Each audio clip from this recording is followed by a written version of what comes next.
সংবাদ সবাইকে স্বাগত জানাচ্ছি আমি ফিরোজ তোহা। শুরুতেই সংবাদ শিরোনাম। শুরুতেই জানাবো এই মুহূর্তে হাতে পাওয়া সর্বশেষ গুরুত্বপূর্ণ আপডেট সংবাদ। আওয়ামী লীগ নয়, অদৃশ্য শক্তি দেশ চালাচ্ছে বলে মন্তব্য করেছেন বিএনপির মহাসচিব মির্জা ফখরুল ইসলাম আলমগীর। এবারে জানাবো 2 লাখ টাকার নাটবল্টু ভারত থেকে আনা হয়েছে 2 কোটি টাকায়, বলেন জয়নুল আবেদিন ফারুক। এদিকে বাংলাদেশের নির্বাচন ব্যবস্থা আর অবশিষ্ট নেই বলে মনে করে আমার বাংলাদেশ পার্টি। দলটির ভাষ্য, এবারের প্রহসনমূলক উপজেলা নির্বাচন অতীতের ইতিহাসকে ম্লান করে দিয়েছে। মানুষ সরকারকে প্রত্যাখ্যান করে ভোট দিতে যায়নি।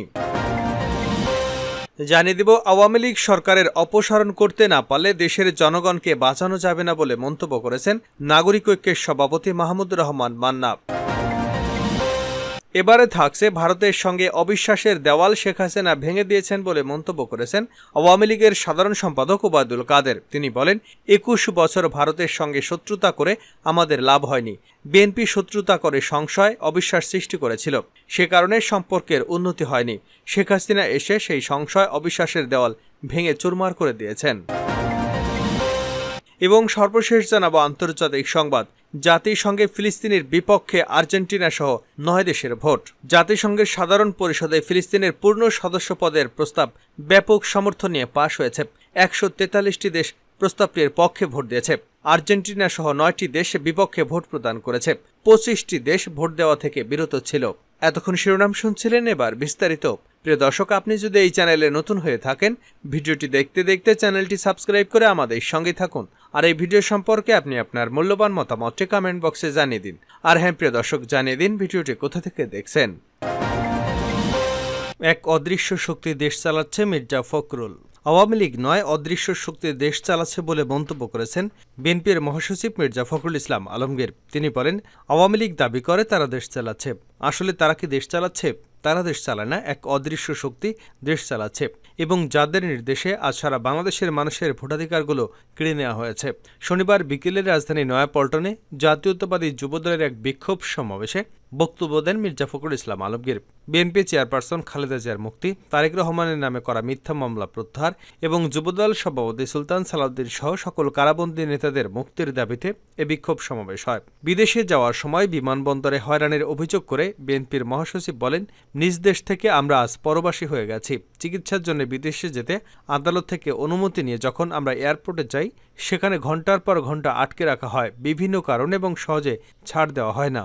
এ পর্যায়ে মির্জা ফখরুল ইসলাম এক অদৃশ্য শক্তি দেশ চালাচ্ছে বলে অভিযোগ করেন। তিনি বলেন, আমাদের রাষ্ট্রযন্ত্র, আমাদের পুলিশ, আইনশৃঙ্খলা রক্ষাকারী বাহিনী আছে, আমাদের প্রশাসন আছে, বিচার ব্যবস্থা আছে। প্রতিটি প্রতিষ্ঠানকে তারা কুক্ষিগত করেছে, দলীয়করণ করেছে। তাদের লোক ছাড়া কেউ কোথাও যেতে পারে না। তিনি আরও বলেন, চাকরিও পান না, জিজ্ঞাসা করে দেখেন। অনেকে বিশেষ পরীক্ষা দেন, তাদের সবাইকে চাকরি দেওয়া হয় না। তাদের ডিএনএ টেস্ট করা হয়, তারা কোন দলের, তাদের বাবা, মামা, চাচা, ভাই কেউ বিএনপির সঙ্গে জড়িত কিনা, তাহলে চাকরি হবে না পাশ করেও। আর টাকা ছাড়া চাকরি হয় না। এই একটা অবস্থায় তারা দেশটাকে নিয়ে এসেছে। সৌদি আরব থেকে পবিত্র উমরা পালনের পর এই প্রথম কোনো রাজনৈতিক দলের কর্মসূচিতে অংশ নিলেন বিএনপির মহাসচিব। সরকারের সমালোচনা করে বিএনপির মহাসচিব বলেন, 2008 থেকে এদেশের মানুষরা নিরপেক্ষভাবে ভোট দিতে পারেন না। অত্যন্ত পরিকল্পিতভাবে তারা আবারও একদলীয় বাকশাল প্রতিষ্ঠা করতে চায় বিভিন্ন মোড়কে। তিনি বলেন, নির্বাচনী ব্যবস্থা সম্পূর্ণ ঘিরে ফেলেছে। প্রতিবার প্রত্যেকটা নির্বাচনে নতুন নতুন কৌশল গ্রহণ করে। এবার উদ্ভাবন করেছে ডামি নির্বাচন। ডামি নির্বাচন কি? আওয়ামী লীগ ইলেকশন করবে, অপোজিশন ক্যান্ডিডেট বানাবে, সেটাও ডামি প্রতিনিধি থাকবে, ডামি ক্যান্ডিডেট। সংসদের বিরোধী দল জাতীয় পার্টির প্রতি ইঙ্গিত করে ফখরুল ইসলাম বলেন, সেই সঙ্গে ওই যে গৃহপালিত দল, তারা সিলেক্ট করে নেবে যে আপনার দল থেকে 10 জনকে আমরা পার্লামেন্টে আসতে দেব। যদি না দেওয়া হয় তখন তারা আবার কান্নাকাটি করে, তাহলে আমরা নির্বাচনে যাব কেন? তখন তারা বলেন, ঠিক আছে, তুমি 10টাই পাবা, যাও। একটা ক্যারিকেচার, একটা তামাশা, একটা কৌতুক। আমরা এই জন্য দেশ স্বাধীন করিনি, লড়াই করে দেশ স্বাধীন করেছিলাম মানুষের অধিকার প্রতিষ্ঠা করবার জন্যে। 2 লাখ টাকার নাটবল্টু ভারত থেকে আনা হয়েছে 2 কোটিতে, জয়নুল আবেদিন ফারুক। বিএনপি চেয়ারপারসনের উপদেষ্টা জয়নুল আবেদিন ফারুক বলেছেন, 2 লক্ষ টাকার নাটবল্টু ভারত থেকে আমদানি করা হয়েছে 2 কোটি টাকায়। যে দেশের বিরুদ্ধে আজকে কথা বলার জন্য নবীন দল এই অবস্থান কর্মসূচির আয়োজন করেছে, সে দেশে বাংলাদেশ থেকে যত রেমিটেন্স যায়, কত হাজার হাজার ডলার চলে যায়, সেই খবর কি আওয়ামী লীগ সরকার রাখে? কোনোদিন রাখে না। কারণ প্রতিবেশী দেশ তাদের বন্ধু, তাদের বন্ধু আমাদেরও বন্ধু। শনিবার দুপুরে জাতীয় প্রেস ক্লাবের সামনে জাতীয়তাবাদী নবীন দলের উদ্যোগে ভারতীয় সীমান্তে বাংলাদেশি নাগরিকদের হত্যা আগ্রাসনের বিরুদ্ধে অবস্থান কর্মসূচিতে এসব কথা বলেন তিনি।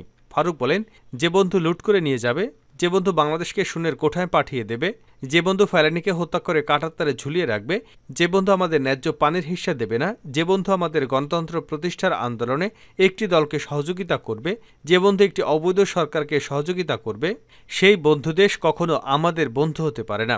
স্বৈরাচাররা ক্ষমতায় টিকে থাকতে রাষ্ট্রীয় যন্ত্র ব্যবহার করে, সেই রাষ্ট্রীয় যন্ত্র ব্যবহার করে তারা বিএনপিকে নির্মূল করতে চাচ্ছে। ইনশাল্লাহ বিএনপি নির্মূল হবে না, বিএনপি যুগে যুগে টিকে থাকবে। এই তরুণ নেতাদের নিয়ে বিএনপির ভারপ্রাপ্ত চেয়ারম্যান তারেক রহমান একদিন এদেশের সরকার প্রধান হবেন, সেই দিনের অপেক্ষায় আছি। তিনি আরও বলেন, যতই আপনারা বিএনপিকে নিঃশেষ করবার পরিকল্পনা করেন, কোনোদিনও আপনারা পারবেন না। যেই দলের নেতা সাবেক প্রেসিডেন্ট জিয়াউর রহমান, তার দলকে কখনো নিঃশেষ করা যাবে না। জিয়াউর রহমানের কবর নিয়ে কথা বলেন, বিএনপি চেয়ারপারসন বেগম খালেদা জিয়া রাজনীতি নিয়ে কথা বলবেন, ভারপ্রাপ্ত চেয়ারম্যান তারেক রহমানের বিরুদ্ধে মিথ্যা মামলা দেবেন। এদেশের মানুষ কখনো এগুলো মেনে নেবে না। বাংলাদেশের নির্বাচন ব্যবস্থা আর অবশিষ্ট নেই এবি পার্টি। বাংলাদেশের নির্বাচন ব্যবস্থা আর অবশিষ্ট নেই বলে মনে করে আমার বাংলাদেশ পার্টি। দলটির ভাষ্য, এবারের প্রহসনমূলক উপজেলা নির্বাচন অতীতের ইতিহাসকে ম্লান করে দিয়েছে। মানুষ সরকারকে প্রত্যাখ্যান করে ভোট দিতে যায়নি। শনিবার রাজধানীর বিজয়নগর এলাকায় এক প্রতিবাদ সমাবেশে দলের নেতারা এসব কথা বলেন। প্রহসনমূলক উপজেলা নির্বাচনের নামে সন্ত্রাস, হানাহানি, লোডশেডিং সংকট সমাধান না করে উল্টো বিদ্যুতের মূল্য বৃদ্ধির প্রতিবাদে এ কর্মসূচির আয়োজন করা হয়। সমাবেশের আগে বিক্ষোভ মিছিল করেছে এবি পার্টি। বিকেল 4টায় বিজয়নগরে দলের কেন্দ্রীয় কার্যালয় থেকে মিছিলটি শুরু হয়ে সেগুন বাগিচা, নাইটিঙ্গেল মোড়, পল্টন মোড় সড়ক ঘুরে বিজয় ৭১ চত্বরে এসে শেষ হয়। প্রতিবাদ সমাবেশে দলটির যুগ্ম আহ্বায়ক তাজুল ইসলাম অভিযোগ করে বলেন, এই নির্বাচন কমিশন রাজদরবারের গোপন ভাড়ে পরিণত হয়েছে। উপজেলা নির্বাচনকে প্রত্যাখ্যান করে মানুষ ভোট দিতে যায়নি। তাজুল ইসলাম অভিযোগ করে বলেন, শুধু লুটপাট করতেই কুইক রেন্টালের ভাড়া টাকার পরিবর্তে ডলারে দেওয়া হচ্ছে। এই লুটপাট বন্ধে সরকারের বিরুদ্ধে গণ আন্দোলন গড়ে তুলতে হবে। আওয়ামী সরকারের জনপ্রিয়তা ও লজ্জা দিনে দিনে কমে যাচ্ছে বলে সমাবেশে মন্তব্য করেন এবি পার্টির সদস্য সচিব মুজিবুর রহমান। তিনি বলেন, একটি দল নিজের কর্মদোষে ধ্বংস এবং নিশ্চিহ্ন হওয়ার একটা বড় লক্ষণ। সরকারকে অপসারণ করতে না পারলে দেশ বাঁচানো যাবে না মান্না। ক্ষমতাসীন আওয়ামী লীগ সরকারকে অপসারণ করতে না পারলে দেশের জনগণকে বাঁচানো যাবে না বলে মন্তব্য করেছেন নাগরিক ঐক্যের সভাপতি মাহমুদুর রহমান মান্না। শনিবার ঢাকা রিপোর্টার্স ইউনিটিতে অর্থনৈতিক বিপর্যয় এবং কর্তৃত্ববাদী শাসন শীর্ষক সেমিনারে সভাপতির বক্তব্যে তিনি এমন অভিযোগ করেন। মান্না বলেন, কর্তৃত্ববাদী শাসকেরা অন্যের কথা ভাবে না, তারা নিজেদের আখের গোছাতে ব্যস্ত। ভারতের চেয়ে দ্বিগুণ খরচে বাংলাদেশে মেট্রো রেল করা হয়েছে। নির্মাণ ব্যয় বাড়ানোর নামে জনগণের অর্থ লুটপাট করা হচ্ছে। কর্তৃত্ববাদী সরকারকে হটাতে সবাইকে ঐক্যবদ্ধভাবে আন্দোলন করতে হবে। প্রধানমন্ত্রীর উদ্দেশ্যে তিনি বলেন, প্রধানমন্ত্রী নাকি তার বিকল্প খুঁজে পাচ্ছেন না। আমি বলবো, আপনি অবৈধভাবে দখল করার ক্ষমতা ছেড়ে দেন। দেশের জনগণ নির্ধারণ করবে দেশকে চালাবে। দেশের অর্থনীতি পুরোপুরি ধ্বংস হয়ে গেছে এই সরকারের কারণে। ব্যাংক ব্যবস্থা ধ্বংস হয়ে গেছে। বিদেশি ঋণ $100 বিলিয়ন ছাড়িয়েছে। জ্বালানি খাতে বকেয়া 40,000 কোটি টাকা ছাড়িয়েছে। রিজার্ভ এখন $14 বিলিয়ন নেমেছে উল্লেখ করে গণতন্ত্র মঞ্চের এই শীর্ষ নেতা বলেন, $4 বিলিয়ন দিতে হবে জ্বালানি খাতে। আগামী 6 মাসে বিদেশি ঋণের সুদের কিস্তি দিতে হবে $200 কোটি। 6 মাস পর এদেশের অর্থনীতি কোথায় গিয়ে দাঁড়াবে? সেমিনারে আরও বক্তব্য দেন মানবাধিকার কর্মী নূর খান লিটন, অধ্যাপক আসিফ নজরুল, নাগরিক ঐক্যের প্রেসিডিয়াম সদস্য মমিনুল ইসলাম প্রমুখ। শেষ করছে আন্তর্জাতিক সংবাদ দিয়ে। জাতিসংঘে ফিলিস্তিনিদের বিপক্ষে আর্জেন্টিনা সহ 9 দেশের ভোট।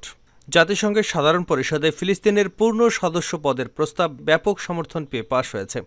143টি দেশ এর প্রস্তাবটির পক্ষে ভোট দিয়েছে। আর্জেন্টিনা সহ 9টি দেশ বিপক্ষে ভোট প্রদান করে। 25টি দেশ ভোট দেওয়া থেকে বিরত ছিল। শুক্রবার এ ভোটাভুটি হয়।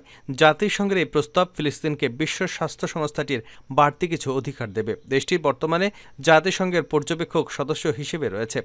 যে 9টি রাষ্ট্র ফিলিস্তিনিকে জাতিসংঘের সদস্য হিসেবে দেখতে চায় না, তারা এর আগে 2012 সালেও দেশটিকে সংস্থার অসদস্য পর্যবেক্ষক রাষ্ট্রের মর্যাদা দেওয়ার বিপক্ষে ভোট দিয়েছিল। রাষ্ট্রগুলো হলো, প্রথমে Argentina, Chechnya, Hungary, Israel, Micronesia, Nauru, Palau, Papua New Guinea এবং যুক্তরাষ্ট্র। ইসরায়েল যে ফিলিস্তিনি জাতিসংঘের সদস্য দিতে চায় না, সেটা অনুমেয়। দেশটি ধারাবাহিকভাবে জাতিসংঘে ফিলিস্তিনিদের সদস্য হওয়ার বিপক্ষে ভোট দিয়ে আসছে। ইসরায়েলের বন্ধু দেশ যুক্তরাষ্ট্র ফিলিস্তিনের বিরুদ্ধে ভোট দিয়ে আগেই ঘোষণা দিয়েছে।